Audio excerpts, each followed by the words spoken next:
Hello everyone! Welcome to Yolanda Kitchenomics. Yan, kakabsat, gagayem. Nagimas na ito nga makan, masarap na pasalubong na sarabo galing sa Vegan Ilocos. So yan, hangkay nga mapan ijayen, vegan, para makaraman kay dito nga snack nga merienda.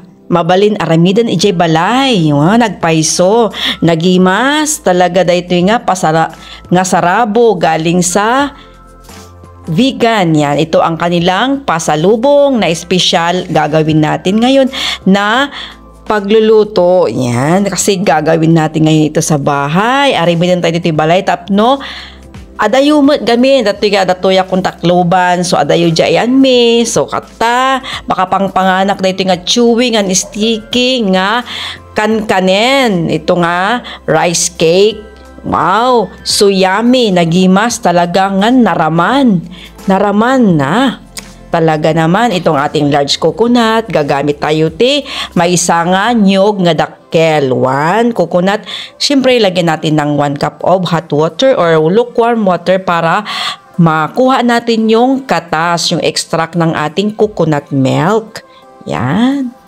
Simple lang. Then, authentic talaga ito dahil original na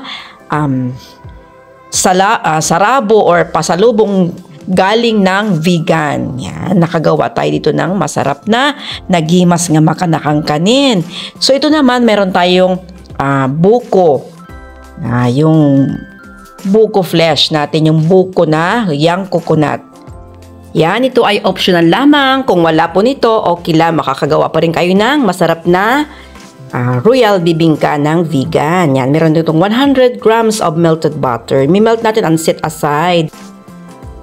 Halo natin ang 5 piraso ng large eggs. 5 large eggs. Yan, batihin natin at check lang kung walang sira ang ating itlog. Then, 1 cup of white sugar. Tamang-tama lang po ang tamis para sa akin, pero yan, magdagdag kayo if you want more sweet. Then, 2 cups of evaporated milk. Yan, isang lata or big can of evaporated milk. Any brand pwede. Yan. Then, 2 cups of coconut milk extract. Yung ginawa natin kanina na piniga natin ng nyog. Nakakuha tayo ng 2 cup of coconut milk. Then, 1/2 cup of melted butter. Yan. Halo natin din. And of course, ang ating 1 cup of young coconut flesh, yung ating buko. Optional lang po ito kung wala po kayong coconut na buko. Okay lang po kahit wala. Yan. Diba? I-mix natin mabuti ang ating mga ingredients. At ito, ihahalo natin ang ating 500 grams of malagkit rice powder or flour. Itong ating malagkit rice ay nabibili na po natin ito sa ating mga grocery store, supermarket. Available na po ito sa market at mga iba-ibang brand. Yan, ihalo po natin ito sa ating mixture, yung ating glutinous rice flour. Yan, diba, ihalo nating mabuti para walang buo-buo yung ating mixture. Yan, simpleng-simple lang po ang paggawa nito at yung mga kababayan natin na nasa abroad, madali na lang po paggawa nito pag gusto nyo po ng gumawa ng ganitong klase ng kakanin. Then, yan, ihalo nating mabuti kasi available na po ito sa market itong ating glutinous rice flour. Yan, hindi na po magpapagiling, di ba? So, hindi na rin kakalimutan na maglagay ng oil. Ibabrush natin ng oil yung ating mga baking pan para madali lang po ang pagkuha or pag-unmold later. Kasi mag-sticky po dito sa ating lalagyan. Yung iba gumagamit ng paper liner, gumagamit ng paper lane, or yung saging na dahon ng saging. So, kung maglalagay na po kayo sa inyong mga molders, once in a while, hahaluin po natin kasi nagsisittle po yung ating mixture dyan. So, dapat every paglagay, i-mix-mix ng kaunti para even po yung ating mixture. At siya nga pala, kung makikita nyo, para lang siyang gumagawa ng cupcake, pero hindi po siya cupcake. Kakaiba po ang kakanin na ito, ang rice cake na ito, dahil napakasarap, napaka-chewy niya, sticky, as in, authentic talaga yung lasa niya. Para mapapagkamalan mo siyang parang cupcake. Pero yun, hindi talaga siya cupcake. Yan, punuin lang po nyo nitong lalagyan kasi Wala siyang baking powder. Hindi po ito aalsa or tutubo. Then, i-prepare na rin po natin yung ating grated cheese para itatapping po natin ito sa ating gagawin na bibingka.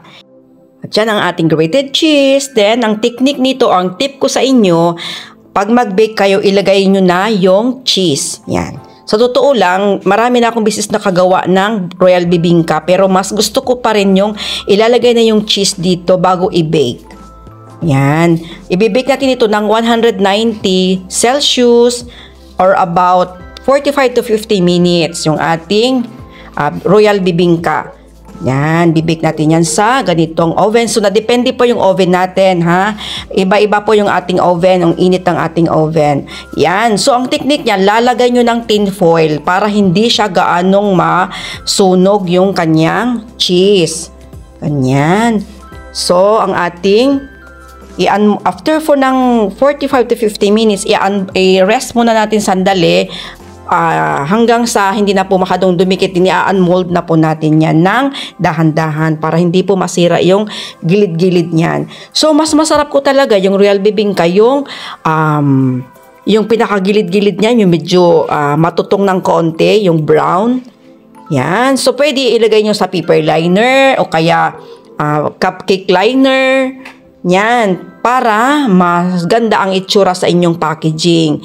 Yan. So, sa pagpapacking naman ninyo, pwede ilagay sa box. Yan.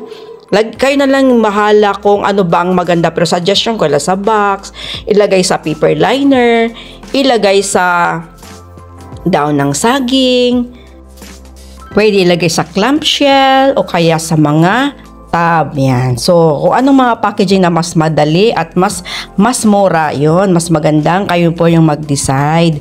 Yan. Kung pagkain lang naman po, like sa amin, dahil ginagawa ko lang po ito para kung talagang nakikravings po ako ng ganito, wow, na klase ng kakanin, yan, gumagawa po ito para sa aming pamilya. Napakasarap talaga nito, sticky, chewy and sticky, tamang-tama lang po yung tamis, tasty, so yummy yan. Hindi kayo magsisisi, as in, pag ginawa nyo ito sa inyong sariling bahay, para din rin kayong nagpunta sa vegan, napaka-vegan para makapangan dito nga klase ti kankanen. Yan, nagimas nga talaga dito nga kankanen. Agyaman, kakabsat, gagayem. Sana nagustuhan nyo itong ating recipe. Until next time, see you!